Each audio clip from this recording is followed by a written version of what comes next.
बंधुओं, हम सब जिन धर्म के अनुयायी हैं और जिन शासन में दो प्रकार से धर्म धारण की व्यवस्था बताई है, एक तो मुनि धर्म और दूसरा श्रावक धर्म। मुनि धर्म की जब हम चर्चा करते हैं तो हम सबको पता रहता है कि साधुओं के कितने मूल गुण होते हैं। आपको पता है कितने मूल गुण होते हैं? कितने? किसी को पता है? 28 है ना। प्राय सभी लोगों को पता रहता है कि साधुओं के 28 गुण हुआ करते हैं। साधुओं की इस प्रकार से चर्या हुआ करती है।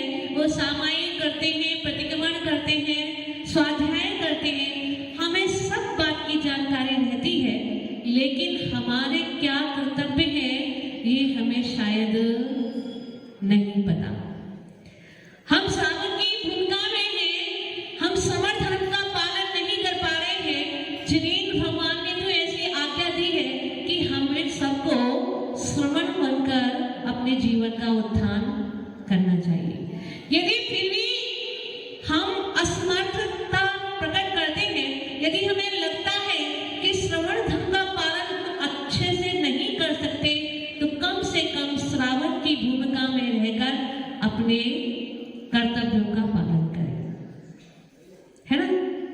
तो जहां श्रावक के मूल गुणों की चर्चा की जाती है, वहां आचार्य भगवान कहते हैं कि श्रावकों के कौन से कर्तव्य हैं। तो कहते हैं जिनेर भक्ति गुरु पूजा स्वदेव पूजा गुरुपास्ति स्वाध्याय संयमो तपा दान शेती गृहस्थानी सटकर मानवी दिने दिने। कितने कर्म है आपके आवश्यक कर्म? 6 कर्म। कब करने हैं वो? कभी कभी, कभी कभी या रोज? रोज करने चाहिए। जब भी भगवान के दर्शन की चर्चा का विषय आता है तो हम में से प्राय कुछ लोग ऐसा कह दिया करते हैं कि हमारा स्कूल दूर है, स्कूल का टाइम है, ऑफिस जाना पड़ता है, दुकान के लिए हमें दूसरे गांव में जाना पड़ता है, तो समय नहीं मिल पाता है ना? बहुत दूर दुकान है, जाना पड़ता है, समय नहीं मिल पाता है। और यदि आपसे कहा जाए कि दुकान इतनी दूर है तो कैसे जाना? भगवान की पूजा आराधना भक्ति करने के लिए हम कहते हैं समय नहीं मिल पाता, पास में मंदिर नहीं है, दूर मंदिर है। लेकिन जब हमें अपने किसी कार्य से जाना हो, व्यक्तिगत कार्य से जाना हो, हम ऑफिस के लिए कितनी दूर भी जा सकते हैं। ऑफिस हमारा चाहे कितनी भी दूर हो, हम रोज जाने के लिए तैयार रहते हैं। हमारी दुकान चाहे कितनी भी दूर हो, लेकिन फिर भी हमें समय से दुकान खोलनी ही पड़ती है। जबकि हम ये जानते हैं कि जो धन है, जो लक्ष्मी है, वो किसकी चाकर है? लक्ष्मी तो पुण्य की दासी है। किसकी दासी है? पुण्य की दासी है। आपके खाते में यदि पुण्य है तो लक्ष्मी आपके पास में है, और यदि आपका पुण्य नील हो गया है तो आपके पास लक्ष्मी भी नहीं रहने वाली है। एक व्यक्ति ऐसा हो सकता है जो 24 घंटे मेहनत करता है, सारी खाना पीना भी भूल जाता है और रात दिन लगा रहता है, फिर भी वो इतना धन का उपार्जन नहीं कर पाता। लेकिन एक व्यक्ति ऐसा भी हो सकता है जो मात्र 2 घंटे अपनी दुकान खोलता है और उससे ज्यादा धनार्जन कर लेता है। क्यों? ऐसा क्यों? ऐसा इसलिए होता है कि जो व्यक्ति पुण्यवान होते हैं, अपने दिन की मंगल शुरुआत जिन्हें भगवान के दर्शन से करते हैं, उनकी पूजन से करते हैं, उनके जीवन में भी नित्य मंगल होता है ना? और जब मंगल होगा तो आपके जीवन में मंगल आना प्रारंभ हो जाया करते हैं। तो बंधुओं, जिनेंद्र भगवान की जो भक्ति है वे संसार के समस्त सुखों को देने वाली है।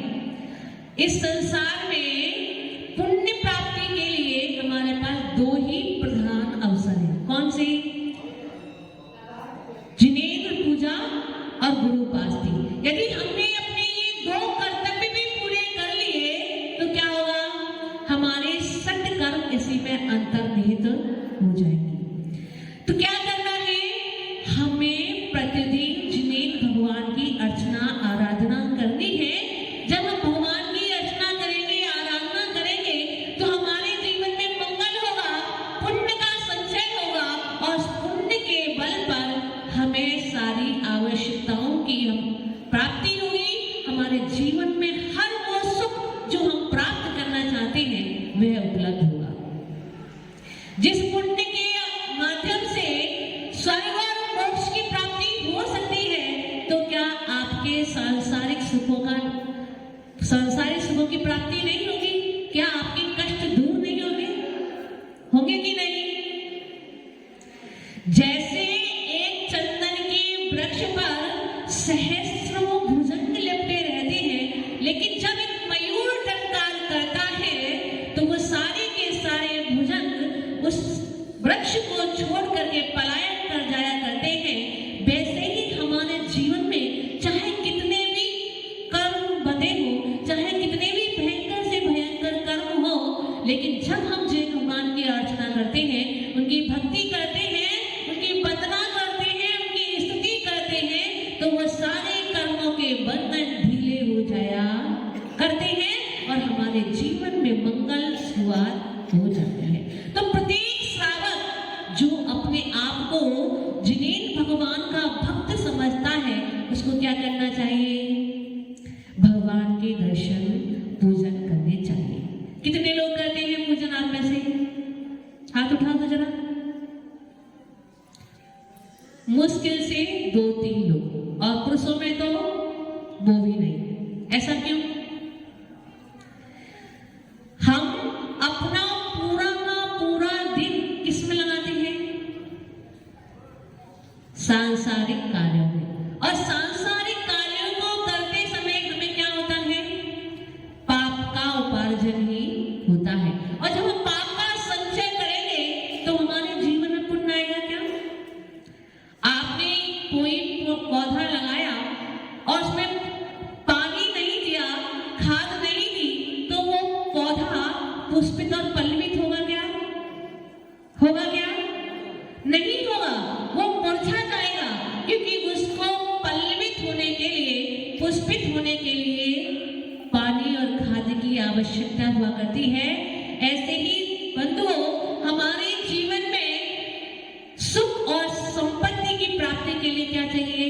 पुण्य चाहिए। यदि हमने पुण्य का वृक्ष अपने जीवन में लगाया है तो हमें सुख की प्राप्ति होगी, अन्यथा हमारे जीवन में सुख आने वाला नहीं है। तो क्या करना है? चाहे कुछ भी हो, देखो क्या कहते हैं ना, दुख में सुमरन सब करे, सुख में करे न कोई, जो सुख में सुमरन करे तो दुख काहे को हो, है ना? तो क्या करना है? भगवान को नित्य प्रति, कैसे? नित्य प्रति स्मरण करना है, उनकी भक्ति करनी है, अर्चना करनी है। जब हम ऐसा करेंगे तो निश्चित रूप से हमारे जीवन में पुण्य की प्राप्ति होगी, है ना? समय बहुत हो गया है, गुरुदेव को भी सुनना है, आगे की चर्चा आगे करेंगे। बोले परम